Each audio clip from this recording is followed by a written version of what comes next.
Villains, one of the most important aspects of a story and one of my favorites. But when you think of villain, you'll either think of really good ones or really bad ones. But today we're going to figure out of these 5 villains, which one is the best. So if you're new here, my name is the Dino Gamer 556, and I talk about, well, really whatever I want and what I like. I like talking about what I like, including villains. Now, I've done this before, and if you haven't seen my original first video, you should totally watch that. And if you have, and you're all up to speed, watch this video to the end to see who truly is the best out of these 5 villains. Starting off with Doll from Murder Drones. Now, Doll is a character that had so much potential, but very actual little, amount to do it. In terms of her design is fine. She looks like every other worker drone, and that's about it. I think the purple hair is nice, and they should have kept her eyes red instead of orange, because they keep switching from red to orange. Like, what gives? But it's a pretty good design, so I'll give it 3 out of 5. Personality and motives. She doesn't really talk much. She's kind of like all doom and no gloom, or however they say it. And her motives for being evil is she wants to kill V. Only V, because V killed her parents. Yeah, Doll doesn't really have much motives for being evil. She's just mad about her parents dying, and she wants to get rid of the Absolute Solver, which she could have done with others. In terms of power, speaking of the Absolute Solver, she has it, and it is powerful. Just like Sin, I don't really have to talk much about the Absolute Solver. If you watch Murder Drones, you know what it is, but if you don't, it basically gives her godlike powers. In terms of evil actions, I give her 2. The evil actions he does do is hunt down and kill people for the prom, but that's like about it. And also the characters in the Murder Drones universe really don't seem to care about death nor take it seriously. So because of that, I'd say she gets a 2 for evil action. I will give her a 3 out of 5 on effect of the plot. If she didn't steal the key bug from Uzi, she never would have met Tessa, with quotation marks, J. Those 2. Which kicked off episode 6 and 7, which were, 6 was episode 6. Well, that's my Murder Drones ranking if you want to see my thoughts on that one. And episode 7, a lot of revelations, but also more questions than answers, even though they said it was going to answer all questions. Anyway, I'm done being petty about Murder Drones episode 7. Presence. She's in every episode, and because of that, I will give her a 5. Even if it's many little appearances, she is in every episode. But in terms of her conclusion, she gets 5 Nights at Freddy's jump scared and dispatched just like that. For a character with so much potential to be a counterpart to Uzi, and could have made a good antagonist for the entire show, instead she was cast aside for a joke jump scare type thing. And her death, it was so mid for it was such a terrible conclusion. But Doll's overall score is 21, which it's not perfect, but it works, I guess. Next is everyone's favorite little guy, Lil Gideon from Gravity Falls. In terms of his design, I'll give him a 2. He is just a child, but he does use his apparent cuteness, with quotation marks, to sway people and convince them and manipulate them. Speaking of which, personality and motives, I will give him a 4 out of 5. His apparently charming personality and cuteness apparently have him manipulate the entire town. And you gotta be a good master manipulator in order to do that. And you gotta have a swaying, charismatic personality. His motives include his jealousy for the Pines family, and the fact that he was mad that Mabel apparently broke up with him because he's a big simp. S to the I to the M to the P. He likes his mashed potatoes. Anyway, so his personality motives are pretty good. 4 out of 4. 4 out of 5. Sorry.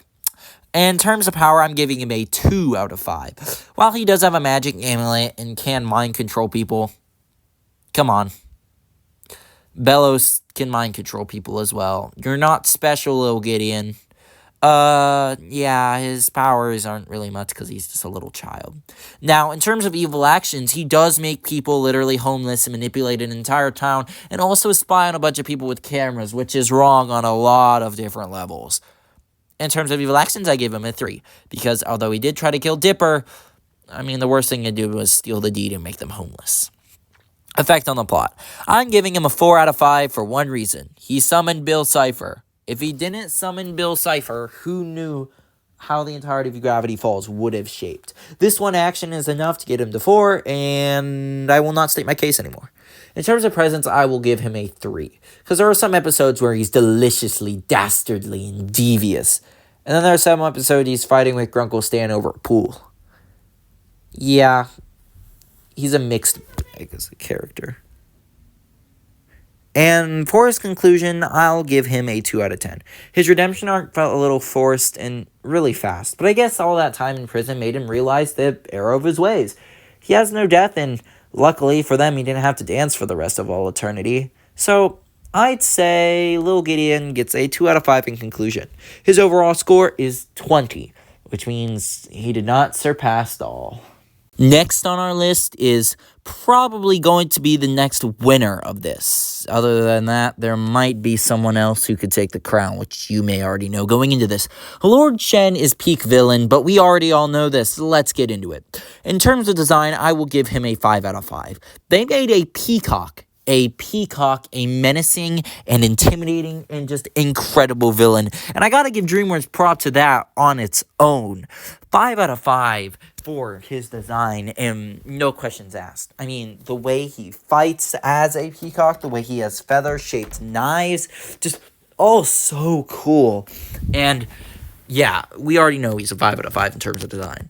His personality and motives, although his personality is not the best, his motives make up for it. His entire motive is to try to stop fate from coming, to literally fight fate. He was worried of a prophecy he didn't even know was true, but he was so wrapped up and terrified of it coming true that he ended up sealing his own fate. And one of the best quotes from Kung Fu Panda 2. How to change his fate, but what he did next only sealed it. It was incredible. I'll give him a 4 out of 5 in terms of personality and motives. In terms of power, he does have some epic martial arts skills, but he doesn't really have any magical powers and is just a normal guy with a cannon.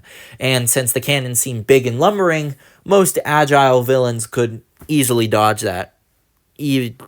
Just like... Evil actions. This man gets a 5 out of 5. Where other villains like Bellows tried to commit genocide, Lord Shen literally did, and he almost wiped out the entire panda species. If that's not evil, I don't know what is. 5 out of 5, no questions asked. I'll also give him a 5 out of 5 on effect on the plot. Because of his actions, Po ended up getting with his adopted father, Mr. Goose. I think that was his name. I don't remember. Anyway, if Lord Shen never killed all the pandas, then the events of Kung Fu Panda 1 wouldn't have even happened. He would have been chilling with the pandas. And just because of that, I gotta give him a 5 out of 5 on effect of the plot. And just his effect on Po as a character as well. And how Po has to face his trauma is just done so well too. In terms of presence, I will give him a 3. Although he's not in the movie as much as he should be, because he should be in the movie a lot more, his presence was definitely felt, and it was definitely good, like a looming threat because of this new contraption he made. In terms of conclusion, it was also pretty good. He accepting his fate at the end, knowing he will never change or what would happen to him if he did give in. He ended up, letting himself be beat. And I thought that was a decent conclusion. 4 out of 5.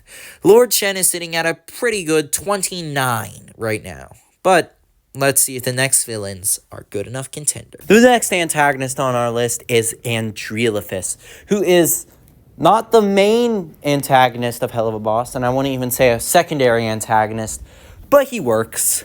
In terms of his design, I will give him a 4 out of 5. I think his design looks good, and it's pretty good for a ice peacock. I think Lord Shen does it better, but I think Andreelaphus' design is pretty good. Don't really have much to say there. In terms of personality and motives, I'm giving him a 2. His personality is just snobby rich guy who hates the lower class, which is very boring, and his motives are just usurp Stolas and gain his power, which honestly is very stupid. His motives are shallow and dumb, and mid. His power, I will give him a 5 out of 5. Being one of the Arzgowisha villain demon things, he has a lot of power. Don't really have much to say there. He can create an ice dragon. That's cool, I guess.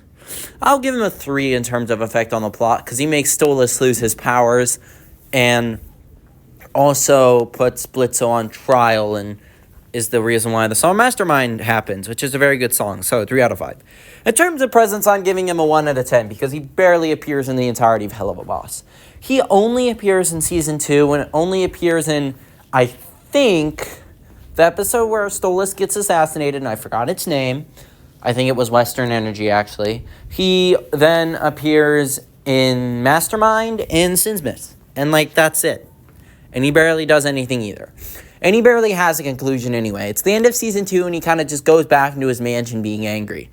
Maybe if I waited for the full Season 3 to come out, maybe they'll do more with this character. But as of right now, it's not looking too good. That gives him a 20-point score, which is the same as Lil Gideon. So, poor Lil Gideon.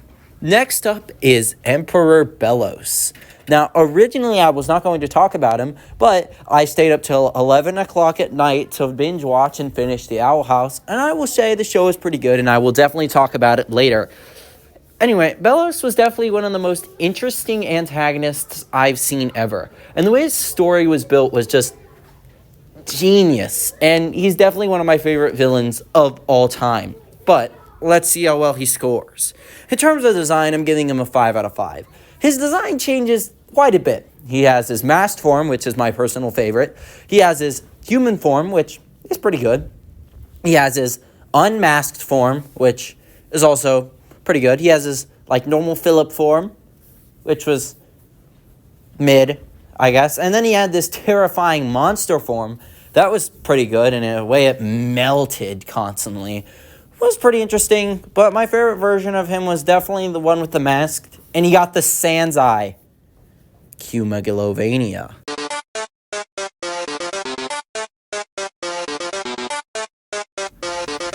In terms of personality and motives, I will also give him a 4. The story of how he became a witch hunter and how he somehow was able to manipulate an entire island worth of people to becoming their leader just so he could kill them all and creating the Coven system so he could kill them all, and his motives for killing his brother was very interesting and also very twisted. 4 out of 5.